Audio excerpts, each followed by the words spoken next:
Hello, everyone. Welcome back to my channel. I hope everyone is having a nice day before we begin the video. Please subscribe and give the video a thumbs up. If you didn't watch General Hospital today, then you missed out on a lot, like Cyrus getting ready to strike again. Let's get into today's recap right now. Sonny Corinthos, Maurice Bernard, stops in to talk to Carly Spencer, Laura Wright, and tells her that he and Ava Jerome, Maura West, settled their custody case, with each now having 50-50 custody over Avery. Carly thinks that's great, but wants to know what is really happening. He says he just doesn't want his kids testifying on the stand. He knew he would never get sole custody, and Avery misses her mother. Carly agrees with everything he says, but still doesn't believe that Sonny is telling her everything. He reminds her that he needs to focus on protecting the family, not the smaller things. They start to discuss Jason Morgan, Steve Burton, and contemplate whether or not he is the father of Sasha Corbin's, Sophia Matson, baby. Sonny wants to know why Carly needs to know and points out that it's none of her business. If Jason is the father, he may already be protecting it and Sasha, and they need to respect his privacy and back off. Jocelyn Jacks, Eden McCoy, is on the couch when Trina Robinson, Tabiana Ali, comes home with a bag of groceries. She is ready to cook a pasta dinner when Kai Taylor, Jen's Austin Estrup, texts and asks if she has plans for the night. Trina is ready to tell him no so that she can spend Valentine's Day with Joss, but Joss convinces Trina to meet Kai at the Savoy in an hour. Once Trina is out the door, Joss is back in the living room, dressed in black and carrying Dex Heller's Evenhofer box that holds his gun. Joss told Trina she was staying in and ordering food, but that's not the plan. Curtis Ashford, Donald Turner, agrees to meet with Laura Collins, Jenny Francis, over the McConkie Esplanade plan. She knows that he is a good businessman and really wants his input. She tells him that Drew Quartermain, Cameron Matheson, wants to take over Piers 55 and 56, which means taking the space legitimately occupied by Corinthos Coffee.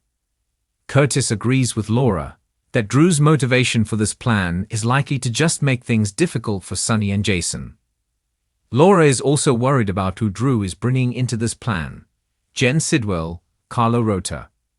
Jordan Ashford, Tanisha Harper, arrives and says that Jens has approached her with his spiel, and she's not convinced he's legit. Drew arrives for the meeting and acknowledges that it's going to be a tough room. Drew offers federal funding that would cut the cost of the project in half, and if they don't agree to stick it to Sonny, then he will let the Esplanade project die in DC. Curtis says that Drew appears to have a good plan, but there is usually a catch in every plan that he has. Drew suggests that they take him out of the equation, and if someone else proposed it, would they go for it? If so, that's their answer. Felicia Scorpio, Christina Wagner, is working at GH and tells Willow Corinthos that a patient was really pleased with her, and Willow blurts out that it's nice not to be judged for once. She and Felicia bond over using work to escape their problems. Martin Gray, Michael E. Knight, stops at GH to see Willow and tells her that he still needs dirt on Michael Corinthos, Chad Duell. She believes that the problem in their marriage is that they never dealt with underlying problems. She says that she doesn't want Michael cut out of their kids' lives. Martin tells her that divorce is never nice. As they are talking, Willow takes a phone call, which alerts her to her car being impounded. She goes to get more info and bumps into Max Scorpio, John J. York, who offers to help.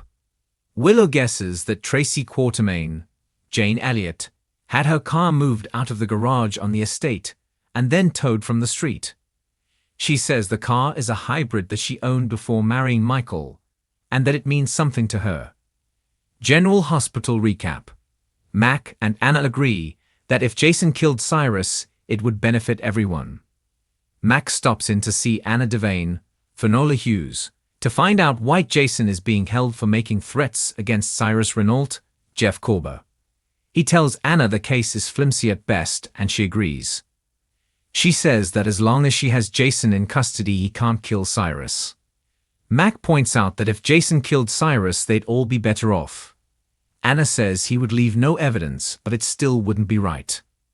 Mac leaves the room and bumps into Sasha, who is there to see Jason. Elizabeth Baldwin, Rebecca Herbst, gives her police statement on the incident at Charlie's pub and then slides into Jason's interrogation room. She tells him that she and Lucky Spencer, Jonathan Jackson, may have found evidence linking Cyrus to everything. She is ready to take all that they have and bring Sasha appears to tell Jason that she thinks Willow might be onto Michael being the father of her child. She tells Jason about the PI who was tracking her, and he agrees that they are probably onto her. She now wants Jason to tell people that the baby is his. As she opens the door to leave the interrogation room where Jason is, she sees Willow in the hallway watching them through the window. Sasha turns back towards Jason and tells him to go with what she's about to do. Sasha and Jason share a passionate kiss as Willow, Mac, and Anna all look on. Liz approaches Anna with their suspicions and says that she thinks that Cyrus has killed 5 people and that she thinks there is enough to prove it. She walks Anna through every single patient that she thinks Cyrus can be linked to. She and Lucky found a receipt in Cyrus' trash the night before for syringes, and the name on it was a biblical reference, Paul Damascus. They also found a box that she believed had Digitalis in it. Anna tells Liz that she is a very good amateur detective, and that she's going to see if she has enough to arrest Cyrus. Cyrus is seated on a couch reading his Bible out loud. He then sits down at his table with syringes and vials of Digitalis. He gets dressed to go out and carefully puts a syringe in his coat pocket. He then calls GH, looking for Elizabeth Baldwin, and is told that she has left for the day. He says that's fine because he is sure he'll catch up with her later. The drama in Port Charles continued to reach fever pitch on the February 17 episode of General Hospital, as characters found themselves facing crucial decisions, life-altering choices, and shocking revelations. At the heart of the episode were 2 of the most compelling characters, Sasha Gilmore and Jason Morgan, whose paths crossed in an unexpected, charged moment that sent ripples through the town. But the episode wasn't just about their intense connection. It was also about Cyrus Renault's meticulous plotting, as he prepared his next dangerous strike involving the deadly drug, Digitalis. Every corner of Port Charles seemed to be simmering with tension, and the effects of these events would leave the citizens of this small but turbulent town reeling for weeks to come. The episode opened with Sasha Gilmore, whose life had been marked by trials, heartbreak, and moments of deep personal struggle. Sasha, still reeling from the recent losses and challenges that had threatened her mental health and stability, was in a fragile place. She had come a long way since her time with Brando Corbin, whose tragic death left a void in her life that she struggled to fill. Sasha had been seeking solace in the people around her, yet finding peace was elusive. She had leaned on family, friends, and the support of the Quatermain clan, but nothing seemed to soothe her aching heart. On February 17, Sasha found herself drawn to Jason Morgan, a man whose own life had been filled with complexity, conflict, and dangerous entanglements. Jason, as always, was in the thick of things in Port Charles, dealing with the underworld and its deadly consequences. However, his own personal life was increasingly complicated as he faced a growing rift with Sam McCall, his former partner and love. The tension between them had been palpable for some time, as Jason's past and his choices weighed heavily on their relationship. Despite their deep love for each other, their connection had been strained by the darker side of Jason's life, which he could never fully escape. When Sasha and Jason's paths crossed on the 17th, the emotional energy between them was undeniable. They had both been through a lot and were no strangers to suffering, loss, and the weight of the decisions that defined their lives. Sasha had found herself in moments of vulnerability in recent days, and Jason, ever the protector, had been there to offer her support. They shared a bond rooted in understanding each other's pain and trauma, and this connection seemed to bring them closer in a way neither could ignore. The pivotal moment came when Sasha, emotionally overwhelmed, sought solace in Jason's arms. With the weight of her grief and turmoil hanging heavily on her, Sasha and Jason shared an unexpected kiss, a fleeting moment that caught them both off guard. It wasn't just a kiss. It was an expression of everything they had been holding inside. For Sasha, it was a desperate attempt to feel something, anything, other than the hollow ache she had been carrying. For Jason, it was an unexpected release from the tension that had been building inside him, an opportunity to connect with someone who understood his pain, even if only for a brief moment. Turning point for both characters. Sasha's fragile emotional state was momentarily soothed, but the consequences of that kiss were far-reaching. The vulnerability they shared in that fleeting moment left both of them grappling with a mix of guilt, desire, and confusion. Would this kiss lead to something more? Or would it be a fleeting moment in the chaotic world they lived in? Only time would tell, but the tension between them was far from over. However, the kiss was not the only explosive moment of the episode. Behind the scenes, Cyrus Renault, the sinister and calculating drug lord who had cast a shadow over Port Charles for months, was plotting his next move. As viewers knew, Cyrus was not someone to be taken lightly. His schemes were often devious, and he had shown time and again that he was willing to go to any lengths to achieve his goals. On February 17, Cyrus was preparing to launch his next strike, and this one would be particularly devastating for Port Charles. Cyrus' plans involved Digitalis, a deadly drug that had been at the center of some of his most nefarious dealings. The drug was highly potent and dangerous, and Cyrus intended to use it as part of a larger plan to gain more control over Port Charles and eliminate his rivals. Digitalis was not just a weapon. It was a symbol of Cyrus' power, a way for him to exert dominance and create chaos. His plan to distribute the drug to the right people at the right time would send shockwaves through the city, and no one was safe from the fallout. As Cyrus worked behind closed doors with his associates, plotting the delivery of Digitalis to the streets of Port Charles, his enemies were closing in.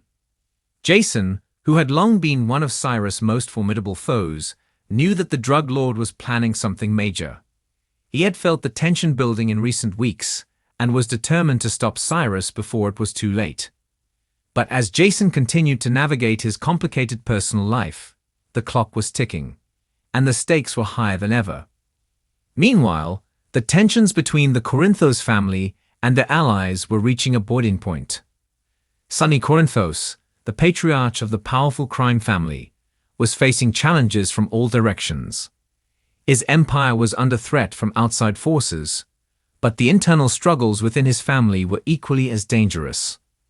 Sonny was having to balance his personal life, his loyalty to his family, and the dangerous business he was in. As Cyrus' plans unfolded, Sonny knew that his family's survival depended on making the right decisions. But would he be able to keep his loved ones safe, or would the weight of his choices cause irreparable damage? While Jason and Sasha's kiss dominated the emotional landscape of the episode, the true danger was lurking beneath the surface.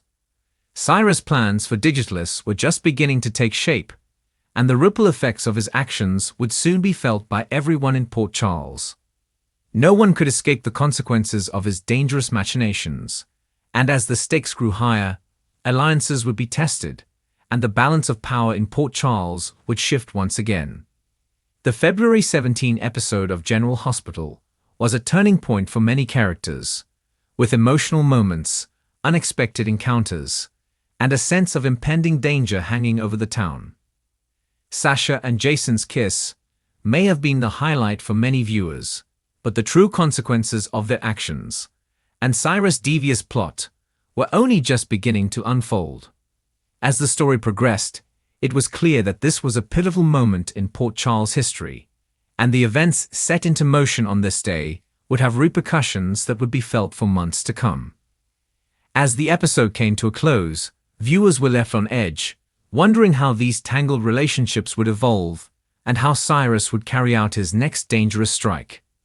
With so many lives on the line, The coming days promised even more drama, twists, and shocking moments that would keep fans glued to their screens. Port Charles was about to become a battleground, and no one, least of all Jason, Sasha, or Cyrus, was safe from the fight. Thanks for watching this video, and please subscribe to our YouTube channel for more updated news.